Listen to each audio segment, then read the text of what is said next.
Epístola de São Paulo aos Gálatas. Irmãos, está escrito que Abraão teve 2 filhos, um da escrava, outro da mulher livre. Mas o da escrava nasceu segundo a carne, enquanto o da livre nasceu em virtude da promessa. Isso é dito em sentido alegórico para significar as 2 alianças. Uma vem do Monte Sinai, gerando para a servidão, e é Agar, porque o Sinai é um monte da Arábia, que corresponde a Jerusalém atual, que é escrava por seus filhos. Mas a outra, que é a Jerusalém do Alto, é livre, e esta é a nossa mãe, porque está escrito: alegra-te, ó estéril, que não dás à luz.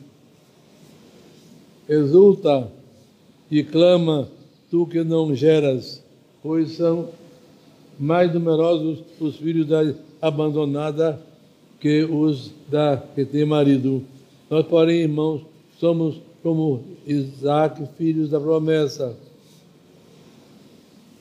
E como então aquele que nascera segundo a carne perseguia o que nascera segundo o Espírito, assim também agora. Mas o que diz a Escritura: expulsa a escrava e seu filho, porque o filho da escrava não será herdeiro como o filho da livre.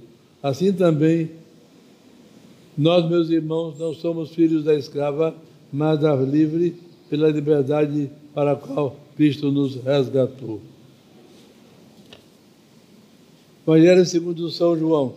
Naquele tempo passou Jesus a outra margem do mar da Galiléia, que é a de Tiberíades, seguindo grande multidão, porque via as maravilhas que ele fazia aos que eram enfermos. Subiu então Jesus ao monte e sentou-se ali com seus discípulos. Ora, estava a próxima festa da Páscoa, a Páscoa, a festa dos judeus. E erguendo Jesus os olhos e vendo que uma grande multidão vinha a ele, disse a Filipe: onde compraremos pão para dar de comer a toda essa gente? Dizia isso, porém, para o experimentar, porque ele bem sabia o que havia de fazer. Respondeu-lhe Filipe: 200 denários de pão não bastariam para que cada um deles recebesse uma pequena porção. Disse a Jesus um dos seus discípulos, André, irmão de Simão Pedro: está aqui um moço que tem 5 pães de cevada e 2 peixes, mas que é isto para tanta gente? Disse-lhe Jesus: fazei assentar os homens. Havia no lugar muita relva. Assentaram-se, pois, os homens em número de quase 5.000. Tomou então Jesus os pães e, havendo dado graças, os distribuiu aos que estavam sentados, e igualmente distribuiu os peixes, quanto eles quiseram. Quando já estavam fartos, disse ele a seus discípulos: recolhei os pedaços que sobraram, para que não se percam. Recolheram-nos, pois, e encheram 12 cestos de pedaços dos 5 pães de cevada que sobraram aos que comeram. Vendo então aqueles homens o milagre que Jesus fizera, diziam: este é verdadeiramente o profeta que deve vir ao mundo. Mas Jesus, sabendo que o viriam buscar a força para o fazerem rei, afastou-se do meio de afastou-se, indo ao monte para estar sozinho. Pelo sinal da Santa Cruz de Deus, Senhor, nossos inimigos, o Pai, do Filho e do Espírito Santo. Amém. Mas louvado seja nosso Senhor Jesus Cristo.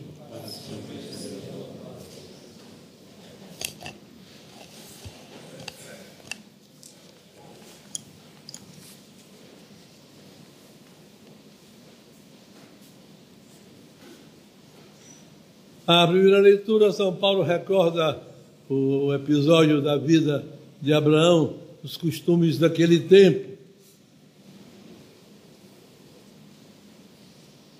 Deus tinha prometido a Abraão que teria um filho que seria pai de uma grande multidão. Essa grande multidão era o Antigo Testamento, eram os judeus. Imagem do Novo Testamento, que é a igreja. Mas Abraão foi envelhecendo e nada de nascer-lhe filhos. Costumes da época, podia a mulher dar ao marido uma de suas escravas como mulher secundária. E Sara deu a Abraão Agar, que era a escrava dela, como mulher secundária, já que ela não tinha filhos. E Agar gerou a Abraão um menino chamado Ismael, que é o pai dos árabes.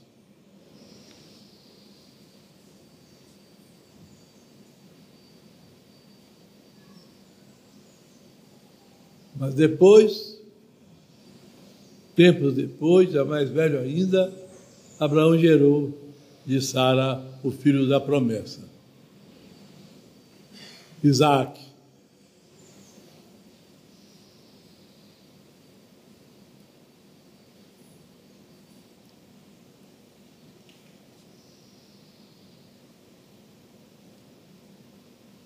O filho da escrava é um símbolo do Antigo Testamento, como São Paulo diz, da antiga aliança. E o filho da promessa lembra o Novo Testamento em Jesus Cristo, que é a Igreja Católica.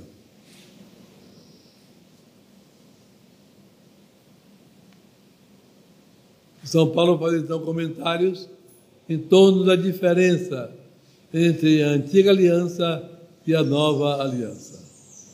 Tudo o que aconteceu na antiga aliança era uma imagem do que ocorreria de maneira muito mais elevada e mais santa na nova aliança em Jesus Cristo. A nova aliança, então, é a Igreja Católica.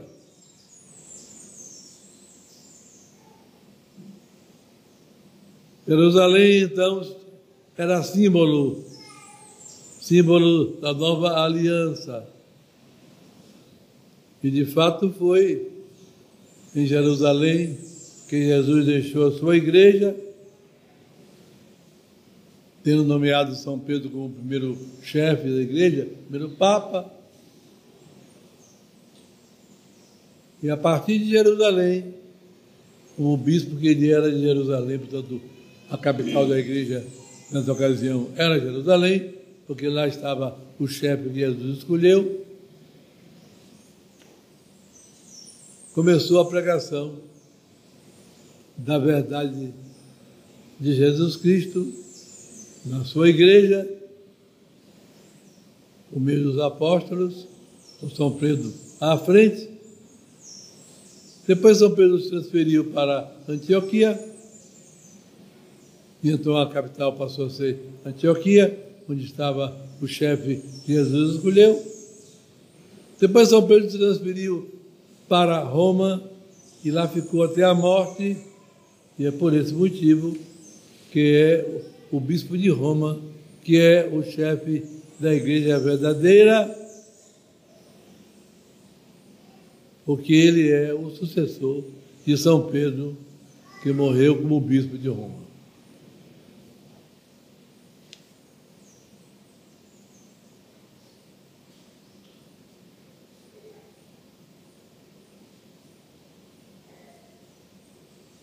Podemos então ver no Antigo Testamento uma multidão de coisas interessantes, belas, mas que são imagem da nova aliança, imagem da igreja. Assim, por exemplo, a circuncisão, a imagem do batismo, e assim por diante. O Evangelho de hoje nos conta a primeira multiplicação dos pães. Todos os 4 evangelistas narram este milagre de Jesus. Jesus tinha mandado os apóstolos saírem pregando pelas cidades e aldeias o que ele vinha ensinando e que eles aprenderam, dando a eles o poder de fazer milagres, até expulsar demônios, etc.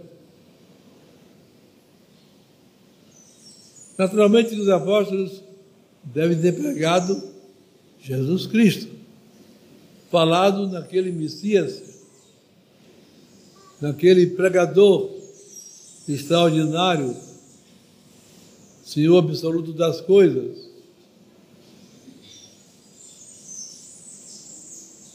Quando eles voltaram, o povo que tinha ouvido a pregação tinha assistido aos milagres que os apóstolos tinham feito. Foram, naturalmente, procurar aquele Jesus que eles tinham pregado.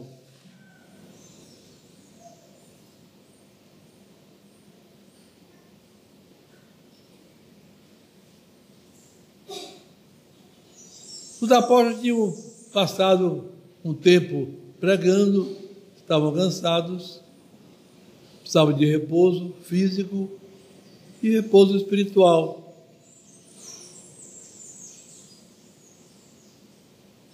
Jesus queria deixá-los descansar um pouco. Tomou um barco, atravessou o grande lago,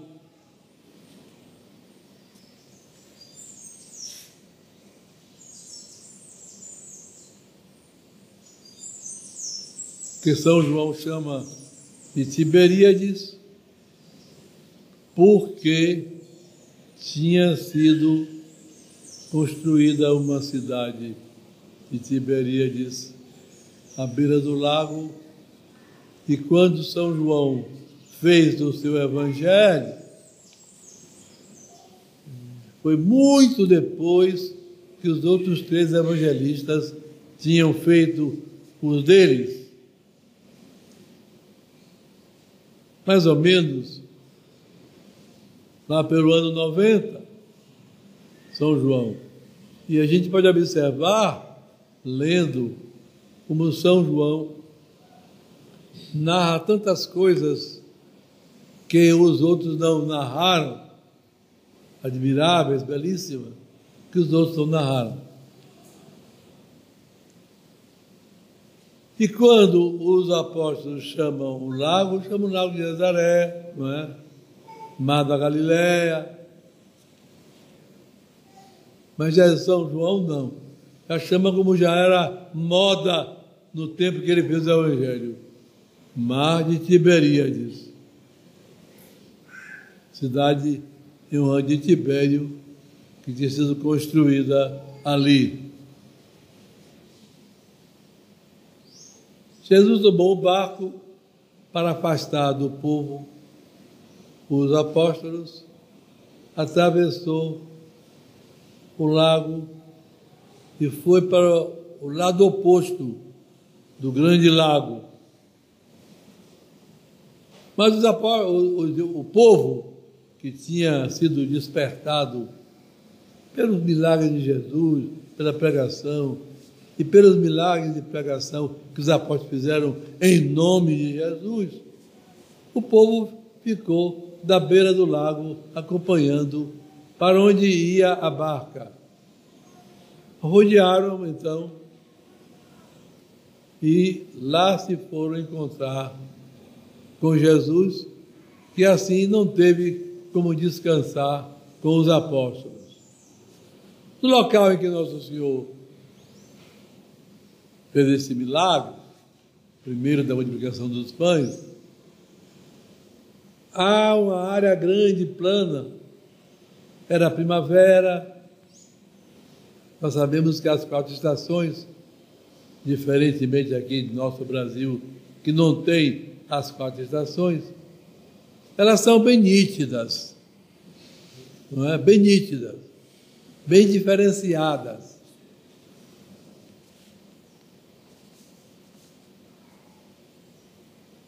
A primavera, por exemplo, vem depois do inverno.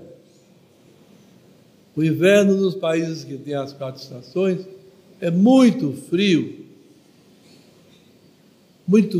cai neve, muitas árvores perdem as folhas.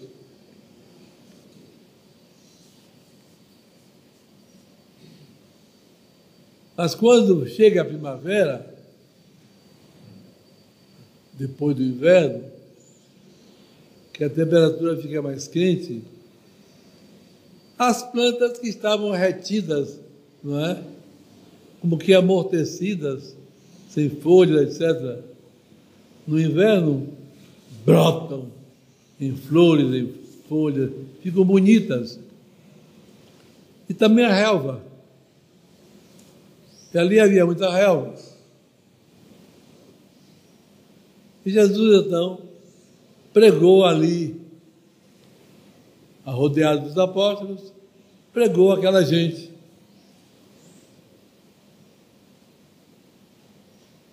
Foi chegando a tardinha, e aquele povo que tinha vindo de tão longe, como nós vimos, o Evangelho calcula em cerca de 5.000 homens, isto é, contando só os homens, para facilitar, não conta as mulheres nem as crianças. A gente não faz ideia quantas mulheres havia. Naturalmente que vindo de longe, não havia tantas mulheres quanto os homens.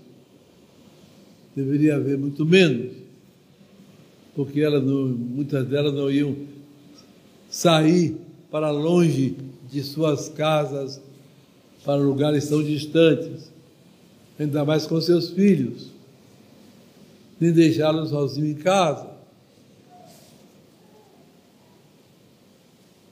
Quantos haveria ao todo presentes ali? Se havia quase 5.000 homens, haveria 2.000 mulheres? Não importa, a gente não pode garantir. Haveria o tanto de criança, ou um pouco mais,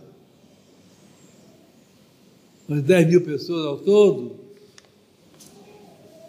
É possível. O fato é que Nosso Senhor resolveu alimentar aquela gente com a comida simples, com que todos estavam acostumados.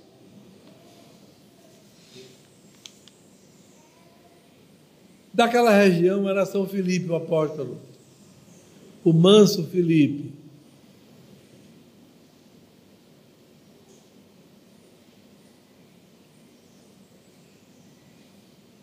E Jesus perguntou a Filipe: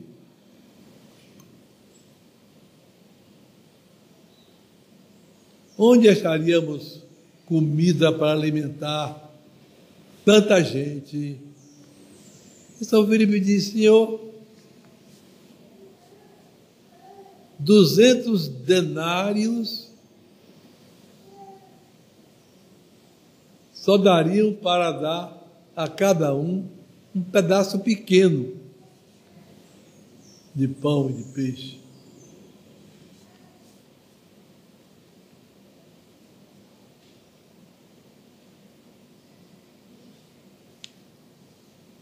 Os judeus em geral andavam na rua com suas túnicas, não é? Talares, como os religiosos usam para recordar Jesus.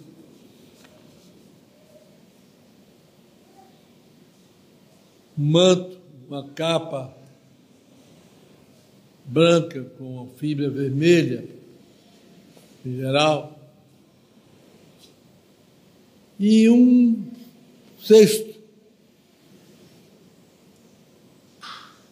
Normalmente carregavam um cesto onde colocavam o que iam comendo na viagem e palha, quando o cara precisar dormir na estrada, onde fosse lá, a palha servia de travesseiro.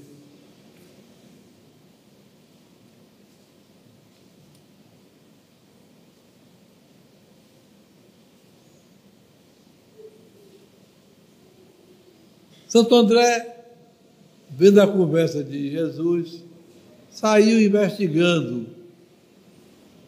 Achou somente um rapazinho que estava com 5 pães de cevada e 2 peixes, né? 2 ou 3 peixes. 2 peixes. Peixe defumado.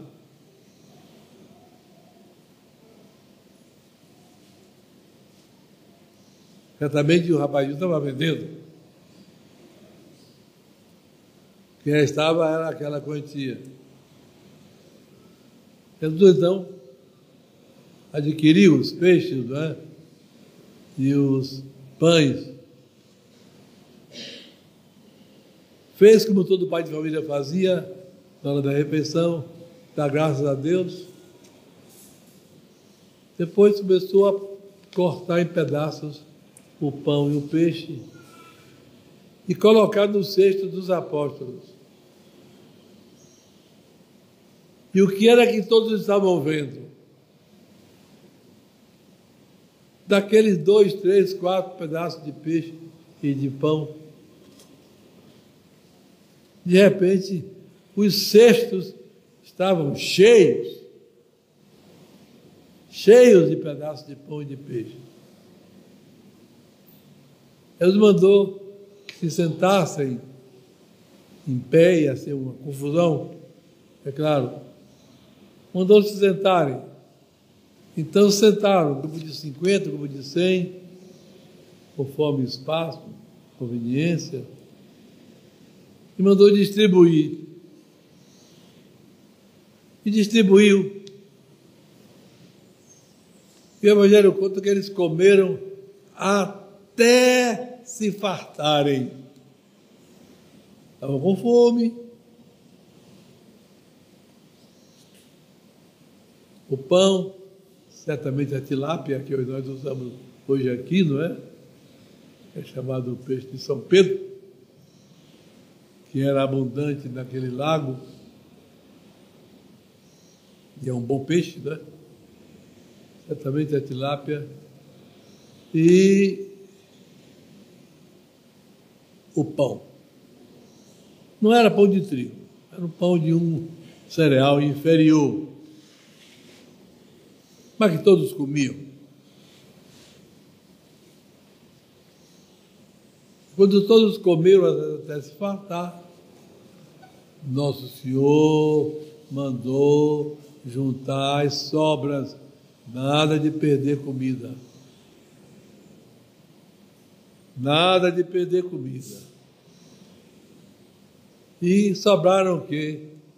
Tantos cestos quantos eram os apóstolos. Cheinhos de pão e de peixe.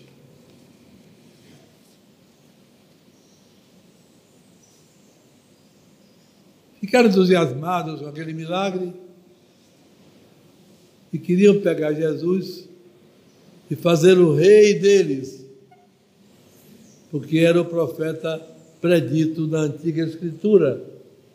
Estava visto, só podia ser ele. Jesus não tinha projetos terrenos, e por isso não deixou que a coisa acontecesse, porque também ele poderia permitir que, em consequência daquela proclamação, como ele permitiu a morte dele, que ele podia ter evitado, podia acabar com a morte dos apóstolos, destruído tudo. E a obra salvadora da igreja, que nosso Senhor ia continuar até o fim, até a ressurreição, até a ascensão ao céu, não se completava.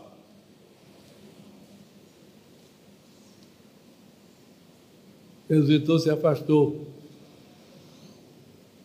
como tantas outras vezes aconteceu, que o povo queria pegar Jesus para isso ou para aquilo, com boa ou má intenção. E Jesus passava no meio deles, sem eles saberem como. Jesus foi para o monte rezar. Jesus era Deus e homem, não é? E como homem ele rezava, nos dava o exemplo.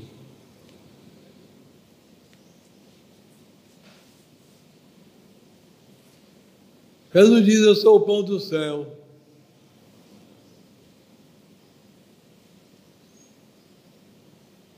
Quer dizer, eu sou quem alimenta os homens.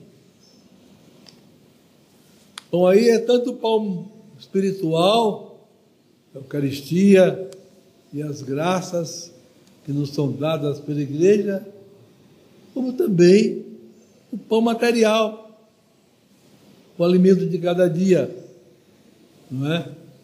Que nós comemos e damos àqueles que precisam. E na medida em que dermos, Deus não faltará de sua parte para nós. Há um famoso bispo do Oriente em dar esmolas aos pobres, famosíssimo, São João Esmoler. Esmoler, como todos sabem, é aquele que pede esmola ou aquele que dá esmola.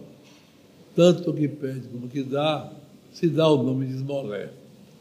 Ele dava esmolas em grande quantidade. E ele dizia: quanto mais eu dou, mais Deus me dá. Quanto mais eu dou, mais Deus me dá. E dizia: ah, Senhor, vamos ver quem vai se cansar primeiro. O Senhor de dar e eu de receber para distribuir. A verdade é que ele recebia abundantemente. E nós sabemos que Deus faz assim mesmo. Quem dá, recebe. Quem dá, recebe.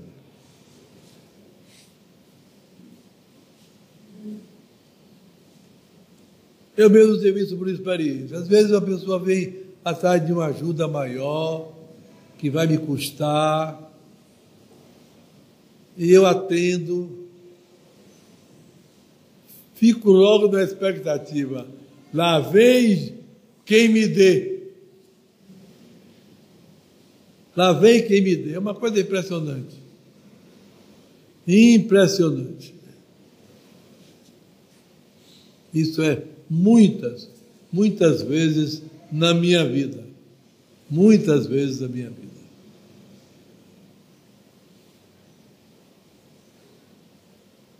O católico sabe que Deus quer que a gente ame o próximo como a Deus, como a Ele, por amor dEle.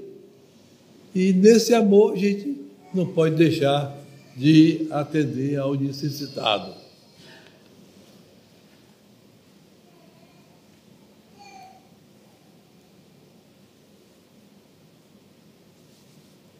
É Ele que nos sustenta, é Ele que nos ajuda, é Ele que nos socorre.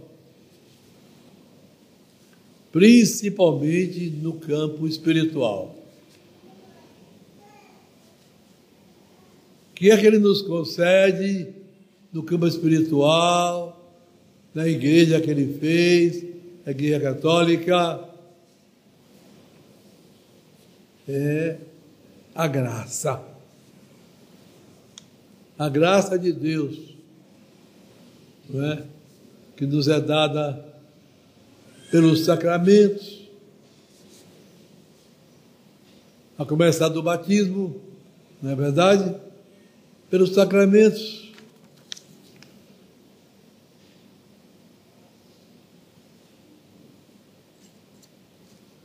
Pela confissão, pela crisma, etc. Principalmente pelo maior de todos os sacramentos, que é a Eucaristia. Não é? Que é a Eucaristia. Essa graça que nos é comunicada nos faz participantes de uma família espiritual, que é a Igreja.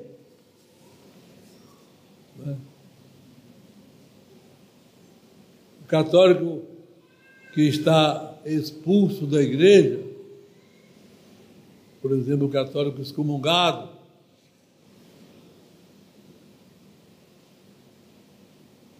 não participa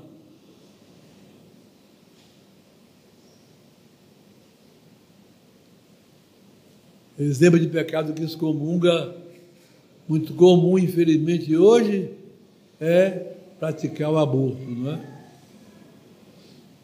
E às vezes acontece que a própria mãe mata o seu filho. A própria mãe mata o seu filho.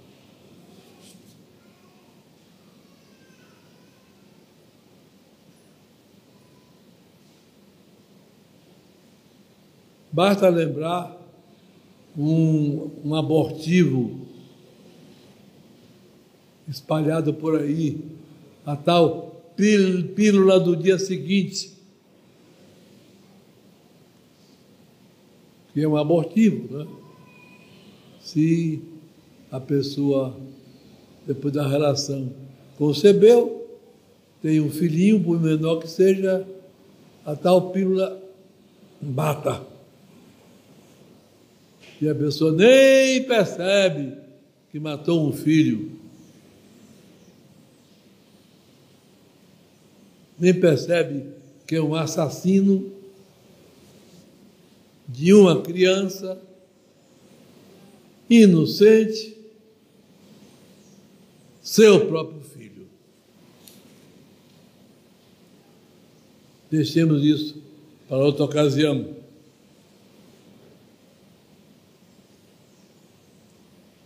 A Igreja tem todos os recursos pelos sacramentos para a nossa santificação. Tomemos cuidado para vivermos na graça de Deus. Tomemos cuidado para vivermos na graça de Deus. O batismo, a confissão, não é? Que nos purifica, nos lava dos nossos pecados e que permite que nós recebamos o pão do céu, a Eucaristia, a hóstia consagrada.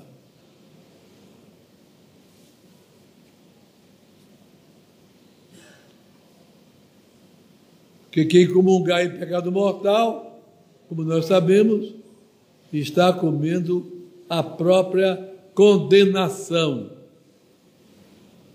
Se alguém tem um pecado mortal, não se arrependeu, não se confessou e vai comungar,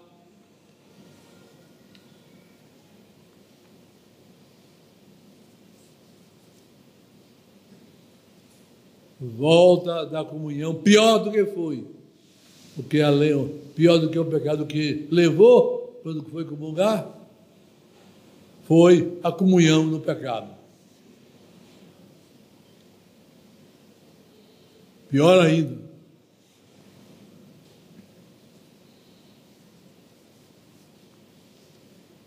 A pessoa de pecado mortal participam dessa graça não tanto como aqueles que estão na graça de Deus, mas são levados por Deus a se arrependerem, a mudarem de vida, a uma vida santa. Ao lado dos sacramentos, é de grandíssima importância outra fonte de oração, não é? De santificação, que é a oração. Rezar. E aqui nós principalmente lembramos o rosário. Até aproveito a oportunidade para convidar os que puderem, que venham para a Via Sacra, a meditação nas 14 estações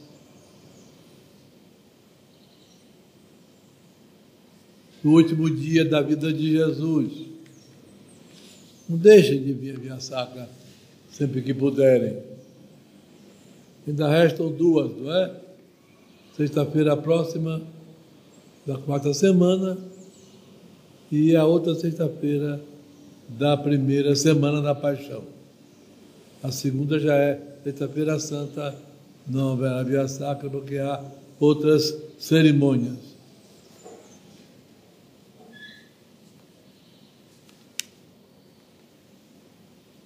Vivemos na graça de Deus. E aqui eu apelo para os que frequentam essa igreja. Ninguém venha para a missa que gosta dessa missa mais do que a outra. Isto não é motivo. Não é motivo. Se quer viver como bom católico, responsavelmente, então venha. Venha passando a viver como bons católicos, não é? Como bons católicos.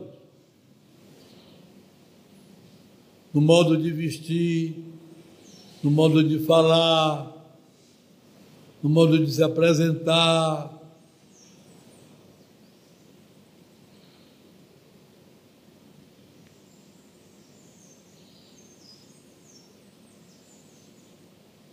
A diferença clara entre homem e mulher, bem clara, que Deus fez homem e mulher, inclusive fez um sacramento, não é? Que é o matrimônio, que une o homem e a mulher para darem filhos ao céu, criarem filhos católicos que cresçam e possam depois ir para o céu.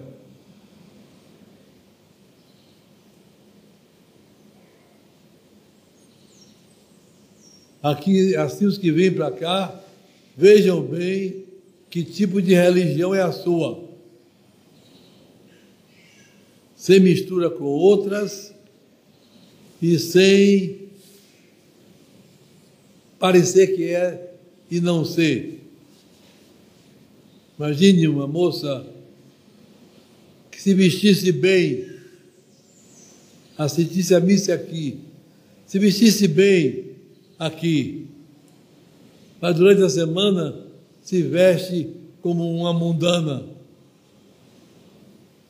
O que é que ela quer aqui?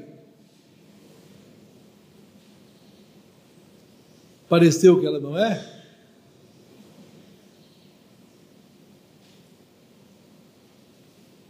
Também os homens.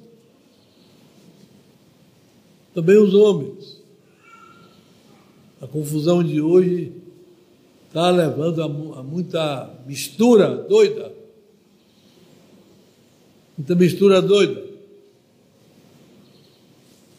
Aqui é a Igreja Católica. Aqui não vai atrás de mudanças de moda, de novidades, não. Nem aqueles que aqui vêm devem deixar de se submeter direitinho a esse modo católico de viver em casa, na rua, no trabalho, no passeio, na igreja, não unicamente na igreja.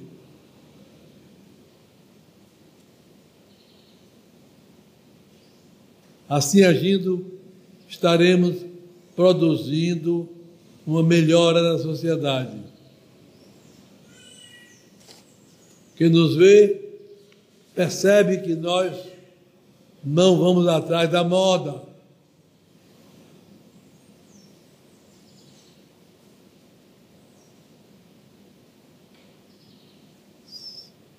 E devemos apresentar com coragem a nossa fé. Com coragem a nossa fé. Quando o nosso querido Padre Joaquim estava já pertinho de morrer, lá no hospital, uma enfermaria, ao lado dele havia um rapaz sofrendo muito, muito grave, e gemia dia e noite. O Padre Joaquim não conseguia dormir com os gemidos dele. E mesmo grave como estava, o padre virou-se para ele e disse: quer me ajuda? Eu sou padre.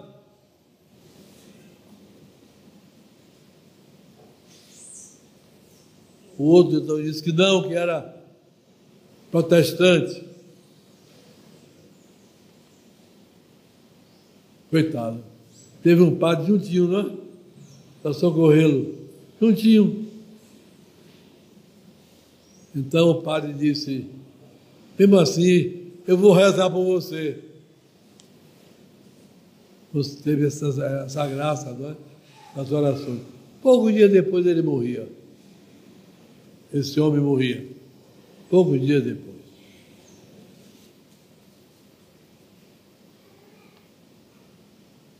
Então, hoje, celebramos a Eucaristia, o milagre da multiplicação dos pães que Jesus fez antes do famoso sermão que ele pregou sobre a Eucaristia.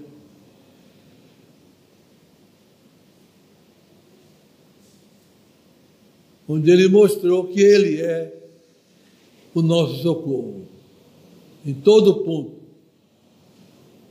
De ponta a ponta, ele é o nosso socorro.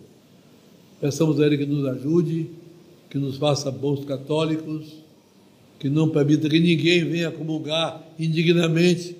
Ninguém venha comungar indignamente. Tem alguma mancha grave na consciência? Se arrependa primeiro e procure o sacerdote que recebeu de Deus o poder de perdoar. Incrível. Incrível. O padre com esse poder. Eu sei que é muito grande, muito acima dele, mas ele tem poder para isso. Ele tem poder para isso.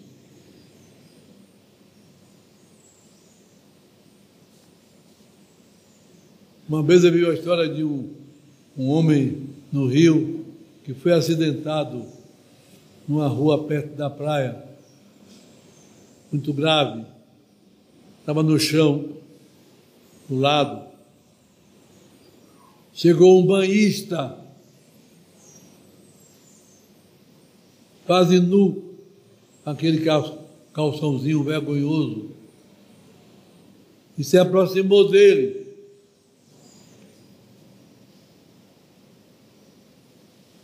Ele então disse ao banhista: chame um padre. Ele não queria morrer sem a assistência de um padre.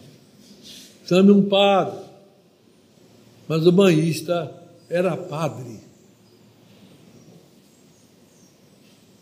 Embora vestido daquele jeito. Podia ser até um padre que tinha largado o sacerdócio e via mundanamente por aí, como acontece, às vezes. Sabia que podia ser que aquele homem morresse logo, não desse tempo de chamar o padre. Então, qual era a obrigação dele? A obrigação dele era dizer: eu sou padre, pode se conversar comigo. Horrível. Daquela maneira vestido, mas caso de morte, não é? Caso de morte. E o homem se confessou com ele. Quem sabe se depois desse socorro Deus não converteu esse padre infeliz. Quem sabe não aconteceu isso.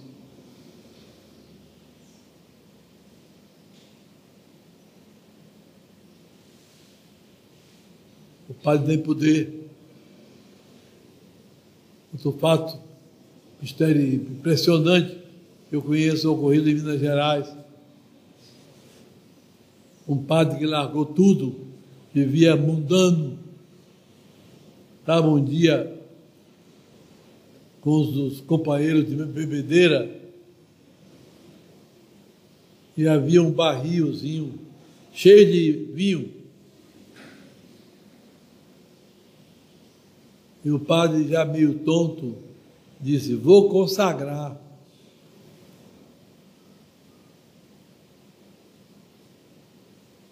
Imagine, profanar a Santa Missa, anunciar as palavras da consagração no vinho, a mudando o sangue de Jesus. Mudava? Claro que mudava. O pior que fosse aquele ambiente. O companheiro católico não quis impedir que ele fizesse aquilo, mas não conseguiu. Estava ali com ele. E esse companheiro católico, vendo que ele consagrou o barril todo, pegou e bebeu o barril todo para não profanarem. Ele estava em pecado, ele não podia comungar, mas naquela situação não tinha solução. Ele bebeu todo o barril e morreu. Deus há de recompensar esse homem.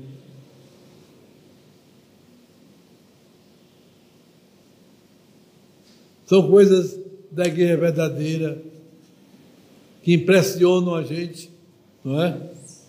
Profundamente, profundamente.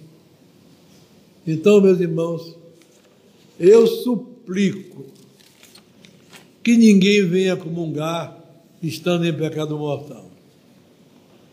Não, não, não, não. Por favor.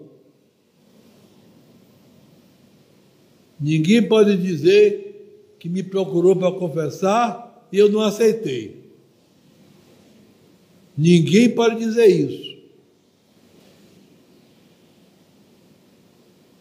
Embora velho e muitas vezes descansado, mas atendo. Atendo. Porque sei como é preciosa a confissão. Como é preciosa a confissão. Da qual todos nós pedimos, precisamos. Todos. Também os padres se confessam. Também os padres se confessam. Tem a obrigação de se confessar. Mesmo que ele não tenha pecado grave, realmente a obrigação mesmo é se a pessoa tem pecado mortal. A obrigação mesmo é essa. Se não tem pecado mortal, não está obrigado a confessar.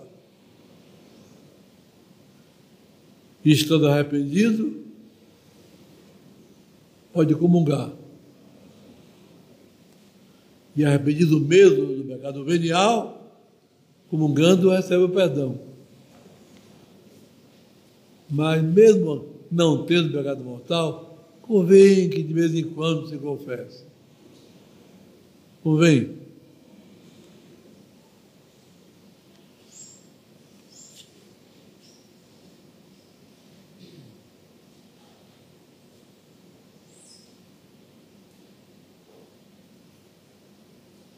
Poucos dias antes de morrer, eu que me confessava com o padre Joaquim, no hospital mesmo, eu me confessei com ele, ali deitado na cama.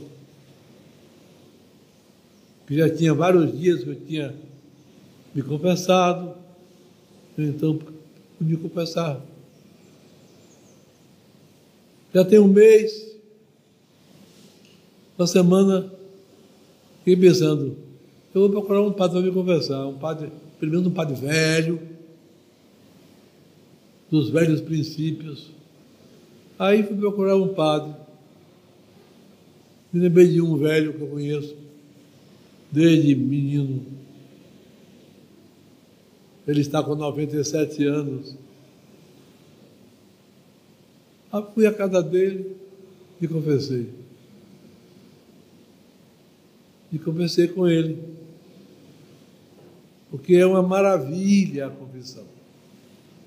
Então ninguém comungue em pecado mortal. Ninguém comungue. Mas também cuidado. Não brinque com sua salvação. Não fique empurrando a confissão para depois, para depois, para depois, para depois.